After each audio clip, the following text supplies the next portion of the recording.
Mister खिलाड़ी cartoon art. एक बार की बात है, बहुत समय पहले सेठपुरी नाम का एक गांव हुआ करता था। उस गांव में मां काली का एक बहुत पुराना मंदिर था। वो मंदिर वहां के लोगों के लिए बहुत ही खास था, क्योंकि उस मंदिर को वहां के राजा के पूर्वजों ने बनवाया था। हर साल वहां एक विशेष दिन पर पूजा का आयोजन होता था। राजा हर साल उस पूजा का आयोजन करते थे। इस बार भी पूरा गांव पूजा की तैयारियों में लगा हुआ था। जल्दी करो, ये सब, परसों पूजा है। ये सारी मालाएं तैयार करके ले जाना भी है भाई। अगले दिन सुबह सुबह राजा रथ पर सवार होकर अपने सैनिक के साथ मुखिया के पास आए और बोले, सरपंच जी, ये लीजिए राजमहल का संदेश। आप अपने पूरे परिवार के साथ मंदिर में सही समय पर आ जाना, और हाँ, देखना कोई कमी न हो मंदिर की सजावट में। इतने में नंदू घर पर आ जाता है, जो सरपंच का साला था। नंदू बोला, जीजा जी, क्या हुआ? ये आपके हाथ में पत्र कैसा है? महल से पत्र आया है कि हम सभी पूजा के दिन सुबह पहुंच जाएंगे। तब तक तो हमें सारी तैयारियां पूरी कर लेनी चाहिए। लगता है इस बार भी पिछले वर्ष की तरह बहुत सारा धन चढ़ाया जाएगा। काश महाराज वो सारा धन हमें दे देते तो कितना सुकून मिलता। इस दिल को सुकून तो तब मिलेगा जब सारी तैयारियां समय पर पूरी हो जाएगी, वरना महाराज हमें छोड़ेंगे नहीं। और सुनो, जो भी चढ़ावा आता है सब देवी माँ का है, उसके बारे में सोचना भी पाप है, समझे? इसके बाद नंदू पुजारी के पास जाता है। पंडित जी, सारी तैयारियां हो गई पूजा की? हाँ, हो गई। महाराज कब तक आ जाएंगे? कोई समाचार आया? हाँ, जीजा जी ने बताया था वो पूजा की सुबह पहुंच जाएंगे। अच्छा ठीक है पंडित जी, अब मैं चलता हूँ। सुनो भाग्यवान, महाराज परसों सुबह पहुंच जाएंगे। तुम सारी सामग्री सही से रख देना। ठीक है, पर सुनिए, बच्चों को भी ले जाइएगा। उन्हें आगे खड़ा करना, क्या पता महाराज खुश होकर उन्हें भी कुछ दे दे। और आखिरकार वो दिन आ ही गया जब सब मंदिर की तरफ जाने लगे। जल्दी चलो भाग्यवान, महाराज पहुंचते होंगे। दंड दिलवाना है क्या अपने पति को? कुछ देर बाद सरपंच और उसकी पत्नी दोनों मंदिर पर पहुंच जाते हैं। सब राजा का इंतजार कर रहे थे। कुछ समय बाद राजा भी वहां आ गए। चलिए महाराज, चलकर पूजा करते हैं। पूजा का समय हो रहा है। हवन हुआ और पूजा पाठ होने के बाद राजा ने पंडित को धन की पोटली दिया और बोला मंदिर में चढ़ा देना। राजा के जाने के बाद पंडित वो खजाना मंदिर में चढ़ाने चला गया। सबकी नजर उस खजाने पे थी।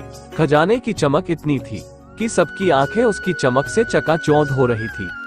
अगले ही दिन खजाने का पता चोरों को लगा और वो इसे चोरी करने की योजना बनाने लगे। चोरों के सरदार ने अपने मुंह पर मास्क लगा रखा था। काम हो जाएगा सरदार, आज से ठीक 10 दिन बाद, जब सारा गांव सो रहा होगा। सही कहा तुमने। अभी तुम लोग जाओ यहाँ से। याद रहे, बक्सा सही सलामत ले आना तुम लोग, समझ गए ना? वो बक्सा किसी के हाथ न लगने पाए। इसी तरह सभी गांव वाले अपने दिन भर के कामों से थक कर सो रहे थे कि एक रात चोरों की टोली मंदिर में चोरी करने आ पहुंची। सरदार, सारी तैयारी हो चुकी है। अगर आप आदेश दे तो अंदर जाएं। ठीक है, लेकिन सब लोग होशियार ही रहना, समझ गए ना?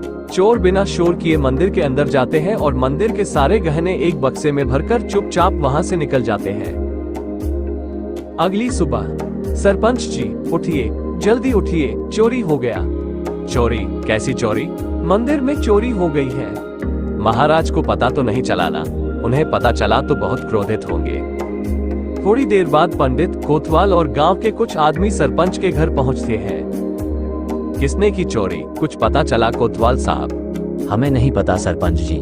सुबह पंडित जी पूजा करने आए तो गहने गायब थे। ये बात किसी को मत बताना, वरना पूरे गांव को पता चल जाएगा कि मंदिर में चोरी हुई है। और अगर महाराज को पता चला तो हम गए, इसलिए सभी इस बात का ध्यान रखेंगे। आपको क्या लगता है सरपंच जी, ये चोरी किसने की होगी? मुझे लगता है ये उन्हीं चोरों का काम है। आप तो जानते ही हैं कि कई महीनों से हमारे इलाके में चोरी हो रही है। तुम जाओ और चोर को पकड़ो। जी सरपंच जी। ठीक है, सब घर जाए और ध्यान रखना किसी को पता ना चले कि मंदिर में चोरी हो गई। इन सब की बातों को पेड़ के पीछे छुपकर गांव का कलुआ सुन रहा था।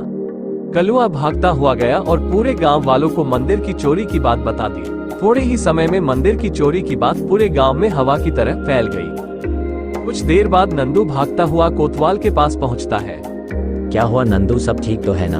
इतनी जल्दी में क्यों हो? पूरे गांव को पता चल गया है कि मंदिर में चोरी हो गई है। तुमने ये सब सरपंच जी को बताया? नहीं, सोचा पहले आपसे बात कर लूं। चलो सरपंच जी के पास चलते हैं, वही कोई रास्ता दिखाएंगे। दोनों सरपंच के घर जाते हैं।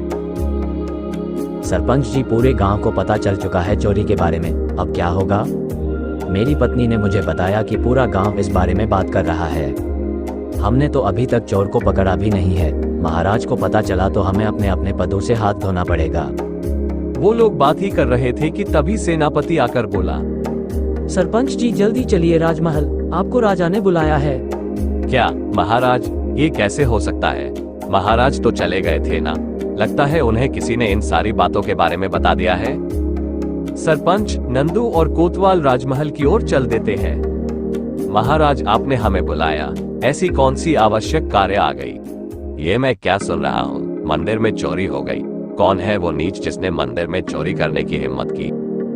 महाराज, आप हमारे साथ बगीचे में चलिए, वहाँ हम जरूर पता करके बता देंगे किसने चोरी की। मंत्री ने एक कुत्ते को बक्से से कोई चीज सुंघाई और उसके बाद कुत्ता आगे बढ़ने लगा। वो कुत्ता एक पेड़ के नीचे जाकर रुक गया और भौंकने लगा। महाराज, ये कुत्ता यहाँ भौंक रहा है, यहाँ पे कुछ ना कुछ तो है, यहाँ पे खुदाई करवाया जाए। बहुत खुदाई करने के बाद भी वहाँ पे कुछ नहीं निकला। आप ये सब क्या कर रहे हैं मंत्री जी? आप हम पर शक कर रहे हैं? हम ऐसा काम क्यों करेंगे? महाराज, एक बार और जांच कर लेते हैं। ये कुत्ता कोई साधारण कुत्ता नहीं है, इसे बरसों का प्रशिक्षण प्राप्त है, जरूर कोई बात है। कुत्ता एक बार फिर आगे बढ़ने लगता है और एक कुएं के पास रुककर भौंकने लगता है। लोग वहां आते हैं तो उन्हें खजाने वाला बॉक्स मिलता है। ये देखिए, हमें क्या मिला? खजाना इस कुएं में छिपा कर रखा गया था।